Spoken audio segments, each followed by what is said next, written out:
Bakı Ağır Cinayətlər Məhkəməsində hakim Firdovsi Əliyevin sədrliyi ilə bacılarına bıçaqla müxtəlif dərəcəli bədən xəsarətləri yetirməkdə ittiham olunan Həsən Quliyevin cinayət işi üzrə hökm oxunub.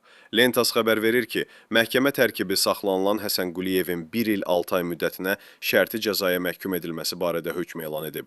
Xatırladaq ki, hadisə 5 oktyabr 2025-ci il tarixində səhər saatlarında Bakı şəhərinin Nərimanov rayonunda Həsən Quliyevin kirayə yaşadığı mənzildə baş verib.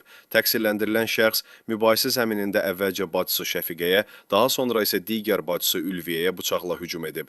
İstintaq materiallarına görə mübahisəyə səbəb Həsən Quliyevin bacılardan birinə TikTok sosial şəbəkəsi vasitəsilə müxtəlif şəxslərlə əlaqə saxlaması səbəbindən şəxsi həyatı ilə bağlı iradlar olub. Qarşılıqlı təhqirlərdən sonra vəziyyət gərginləşib və təqsirləndirilən şəxs mətbəxdən götürdüyü məişət təyinatlı bıçaqla bacılarına ardıcıl zərbələr endirib. Zərərçəkmişlərdən biri döş qəfəsindən aldığı zərbə nəticəsində ağciyəri zədələnib. Digər bacısının isə bədənində isə çoxsaylı kəsilmiş, deşilmiş yaralar qeydə alınıb. Ekspertiza rəyləri bu xəsarətlərin bir qisminin insan həyatı üçün təhlükəli olduğunu təsdiqləyib və əməl Azərbaycan Respublikası Cinayət Məcəlləsinin 126.1-ci maddəsi qəsdən sağlamlığa ağır zərər vurma kimi tövsif edilib.